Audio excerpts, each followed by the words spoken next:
Terima kasih Vina dengan suaranya sangat merdu. Berikutnya kita mengikuti sharing dari Bapak Insinyur Simon Jonathan dengan materi Thinking Out of the Box in Marketing. Beliau ini adalah seorang yang melahirkan produk yang spektakuler, yaitu Extra Joss.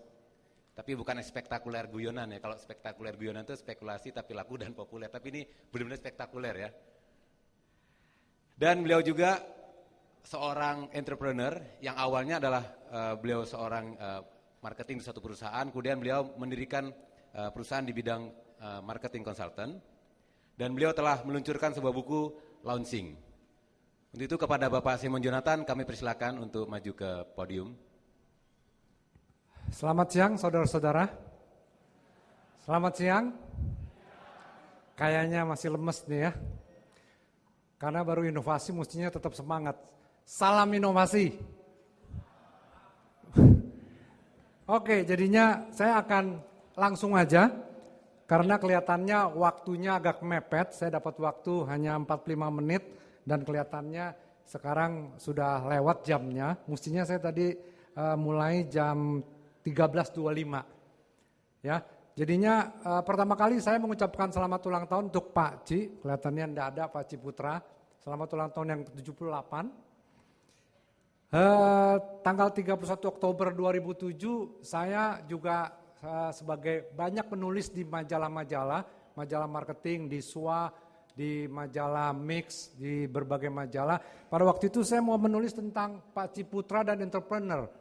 Karena saya termasuk yang terinspirasi bahwa saya terakhir adalah presidir salah satu subsidiary perusahaan di Kalbe Pharma, di Kalbe Group. Pada waktu itu tahun 2002, tahun 2003 saat saya umur 40 tahun, saya lompat, saya menjadi entrepreneur. Karena saya merasa bahwa hidup cuma sekali, masa saya hidup bekerja terus. Kapan saya bekerja sebagai entrepreneur? Karena saya punya cita-cita bagaimana ya kalau bisa menampung karyawan, bisa membuka lapangan kerja.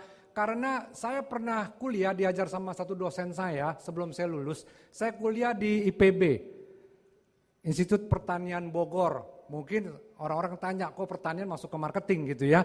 Jadi IPB udah ganti singkatannya Pak, Institut Fleksibel banget. Kenapa saya tahu bahwa orang-orang Ciputra di sini pasti ada yang lulusan IPB? Ada nggak Pak lulusan IPB? Nggak ada, pasti ada ya? Ada nggak? Jangan malu-malu tuh, tunjuk tangan tuh, ada tuh 1, 2, 3. Nggak apa-apa Pak, karena IPB jadi institut fleksibel banget Pak. Pokoknya masih berhubungan dengan tanah, betul kan Pak ya? Tanah dibangun, bukan tanah digali ataupun ditanam gitu Pak ya? Nggak apa-apa Pak. Jadi saya jurusan teknologi pada waktu itu. Saya diajar sama Pak Sursasono, dosen saya almarhum, dia bilang gini, pada waktu kita lulus coba di Indonesia ini jangan cari kerjaan, tapi ciptakan kerjaan. Saya terngiang-ngiang terus dengan perkataan beliau, sehingga setelah saya umur 40 tahun, setelah saya jadi presidir di satu anak perusahaannya Kalbe, setelah saya launching produk yang tadi katanya sukses, ya, saya tergerak. Kenapa saya nggak jadi entrepreneur? Seperti itu Pak. Ya, jadinya saya mau nulis bagaimana Pak Ciputra seumur hidupnya pernah jadi profesional, kemudian jadi entrepreneur. Cita-cita gitu Pak ya. Jadi profesional sukses, kemudian jadi entrepreneur sukses. Kalau yang suksesnya saya butuh waktu lagi ya. Jadi itulah dia, 2 bulan yang lalu saya udah dihubungi oleh seorang dari Ciputra Surabaya namanya Pak Agung. Ada Pak Agung di sini. Saya belum pernah ketemu. Pak Agung, apa kabar Pak Agung? Hai Pak. Jadi Bapak telepon saya, Pak Simon bisa nggak bawain sharing pada waktu ulang tahun Pak Ci? Pada waktu itu saya sempat nanya, kita berhubungan lewat telepon dan juga berhubungan lewat Facebook ya Pak ya? Ya Pak, saya ini saya hampir 20 tahun di produk-produk seperti Extra Joss. Pada waktu saya muda, saya launching Extra Joss, Gen B, generasi biang. Setelah saya tua, agak tua, bukan belum tua ya Pak ya? Karena Pak Ci aja udah lebih dari saya. Saya launching produk yang namanya Irex. Tahu Irex Pak ya? Oh, ini yang seru Pak. Kalau saya ngomong Extra Joss, ya udah diem aja. Kalau saya ngomong Irex pada ketawa gitu ya. Kenapa pada ketawa? Ini produk dahsyat loh saudara-saudara sekalian. Ya, saya launching ini pada waktu saya umur 38, mau 40 tahun. Ya, Bukannya saya launching karena saya udah dysfunction ereksi alias impoten, bukan. Tapi saya simpati sama mereka, kan kayak gitu Pak ya. Apa kata orang soal Ciputra? Kalau kita sebut risetnya sederhana namanya top of mind lah. Ya, top of mind adalah awareness. Ini sedikit soal riset kita nih. Mungkin kurang enak untuk Ciputra, betul kan ya? Tapi karena saya independen, saya ngomong apa adanya. Nanti takut nanti ngomong jelek, nanti saya nggak dibayar sama Ciputra gitu ya. Enggak ya. Pokoknya ini hasil dari riset nih Pak ya. Hasil dari riset membuktikan bahwa Ciputra memang sudah menjadi pionir. Menjadi yang pertama di pasar. Pada waktu orang jual house, pada waktu orang beli home. Tapi setelah krisis, apa yang terjadi dengan Ciputra? Ya, kalau saya lihat di sini, di Jakarta, di Surabaya, Ciputra ini masih menguasai. Walaupun sudah kalah sama Pakuwon. Kalau orang Surabaya ditanya, properti perumahan apa yang dia ingat? Pakuwon nomor 1. Nomor 2, Citra Raya, baru Ciputra. Nah, ada beberapa case study Bapak untuk membuat lebih segar. Ya, ini case study soal top 1. Siapa yang tahu top 1 di sini? Pasti tahu Pak ya? Oli Anda top 1 juga kan? Ya, kenapa saya pakai kasus top 1? Karena betapa menarik top 1 bisa mengalahkan Pertamina, mengalahkan Shell, mengalahkan Castrol. Ya, kami membantu Pertamina riset sini. Dia lagi bingung, kenapa? Top 1 kok gencar banget. Kenapa? Si orang Pertamina selalu berpikiran bahwa konsumen beli oli, key person decision maker-nya adalah siapa? Tukang bengkel. Jadi orang kalau datang ke bengkel pastilah olinya dikasih sama tukang bengkel. Betul nggak? Setuju kan ya? Dia berpegangan seperti itu. Itu namanya mental block. Dia taunya dari dulu bahwa 100% konsumen bego soal oli. Pokoknya oli yang bagus apa? Yang kental. Padahal salah katanya. Oli yang bagus apa? Yang asli. Tahu nggak Bapak Ibu? Bisnis apa yang paling jujur di dunia? Tahu nggak? Bisnis gigi palsu. Coba tukang gigi ngakunya apa? Pak, gigi asli. Mau kita beli nggak Pak? Takut kan kita ya? Lu ngegali kubur di mana nih? Gigi siapa yang lu ambil? Dia ngaku Pak, gigi palsu. Coba kita jualan rumah palsu aja kita bilang asli, betul kan? Kan suka bohong juga kita, betul kan Pak ya? Pondasinya 10 meter, padahal pondasinya cuma 5 meter kan gitu ya. Kalau gigi, dia jujur Pak, gigi palsu lu Pak, bukan asli.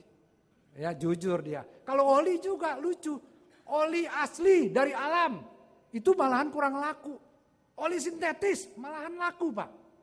Semua tukang oli ngakunya apa? Oli sintetis. Padahal dia olinya mineral. Jujur juga, bohong-bohong jujur dia ya. Nah, top 1 berbeda. Dia berpikir bahwa dunia pasti berubah. Keputusan bukan di tangan dari penjual. Saya yakin bahwa jual properti, menjual perumahan, pastilah insentif terbesar datang ke penjual. Betul kan Pak? Ya, asuransi, MLM, properti, insentif terbesar datang kepada penjual. Nah, si orang top 1 berbeda berpikir, dunia pasti berubah. Apa yang dia lakukan? Dia awareness iklan besar-besaran. Dia sponsor The Master. Tukang sulap mencari master tanpa mantra. Ya enggak ya? Tahu nggak berapa dia bayar Bapak Ibu? 30 miliar. Dia bayar 30 miliar 26 episode. Sehingga kalau lagi disulap, disulap keluarnya top 1, betul kan? Tukang sulap aja pakai top 1. Ya, wah itu dahsyat. Dia itu hanya awareness doang Bapak Ibu. Ya, atraktifnya. Si top 1 bilang oli Amerika. Padahal orang Pertamina bilang belinya sama kita tuh Pak. Tuh di sana belinya sama kita tuh. Kok bisa pakai top 1 oli Amerika? Pinter si top 1. Dia daftar di Amerika. Dia taruh di satu kota kecil, ada 5 supermarket, dia masukin di kota kecil itu. Ya, nah, kan oli Amerika, betul kan? Top 1 dari Amerika dibawa ke Indonesia. Padahal olinya beli dari Pertamina. Karena apa? Marketing war is in the mind Pak. Marketing war bukan dari kebagusan olinya. Tapi marketing war adalah oli Amerika. Kelebihannya apa? Enggak ada. Banyak brand-brand yang launching, wah luar biasa, tapi nggak membawa benefit, ya. Nah, akhirnya kita dapatkan sebuah attractiveness. Nah, kuncinya ini rasanya hari ini udah dimulai. Slide saya yang terakhir adalah next, kuncinya adalah inovasi. Hari ini adalah hari ulang tahun Pak Ci yang ke-78 dan hari ini katanya yang tahun pertama pemberian inovasi award. Saya yakin dengan inovasi ini nanti Ciputra Group bisa berinovasi, mempunyai produk-produk yang attract semua konsumen dan hidup 100 tahun lagi. Terima kasih, selamat sore. Ya, aplaus yang mulia untuk Bapak Simon Jonathan.